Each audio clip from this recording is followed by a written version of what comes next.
Bonjour à tous et à toutes, on se retrouve pour une nouvelle vidéo hebdomadaire sur les reviews du spin-off de Nagi.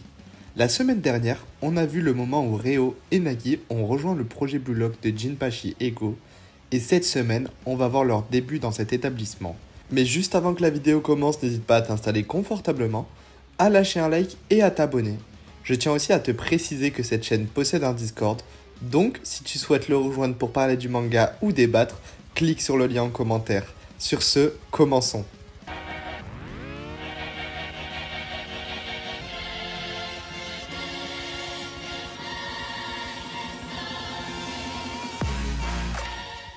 Ce troisième chapitre commence avec Henry qui accueille Reo et Nagi et elle leur demandera leurs affaires personnelles.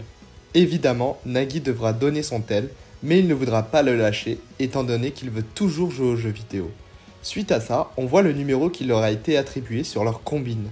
Et ils porteront respectivement les numéros 250 et 251. Par ailleurs, ils seront aussi dans le bâtiment V.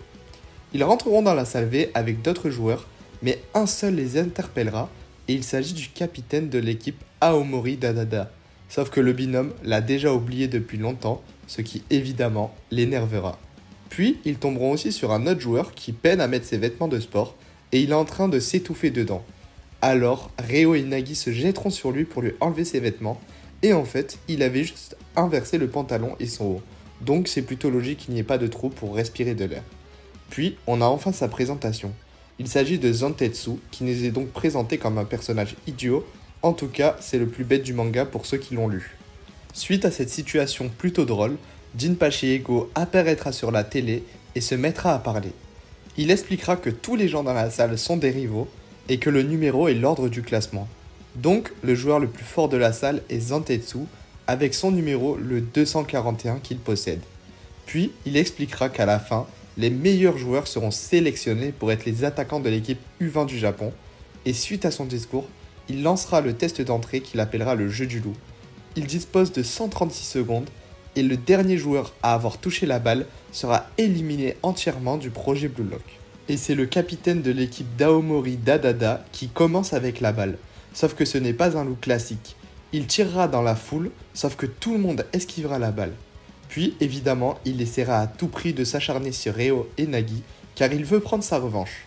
Mais Nagi Seiichiro, à ce moment, comprend que la taille du terrain est pile celle de la surface de réparation.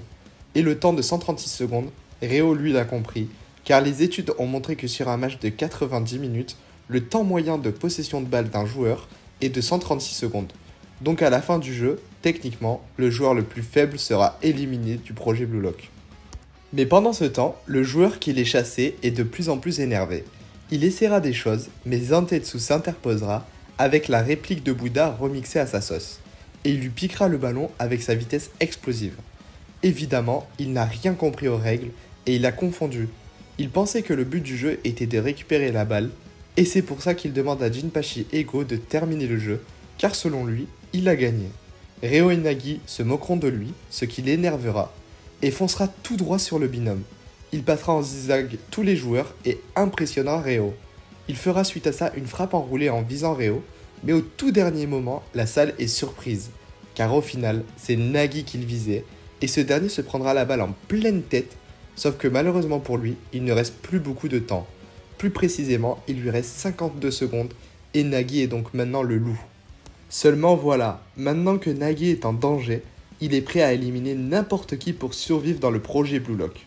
Puis, le chapitre se finit avec un zoom sur Jinpachi Ego qui se demande comment va réagir ce génie autoproclamé et quelle solution il va trouver pour ne plus devenir le loup de ce jeu et rester qualifié au sein du projet Blue Lock. Voilà l'équipe, cette review de chapitre est terminée. Si vous voulez plus de contenu, n'hésitez pas à lâcher un like, un commentaire et à vous abonner. Sur ce, à la prochaine.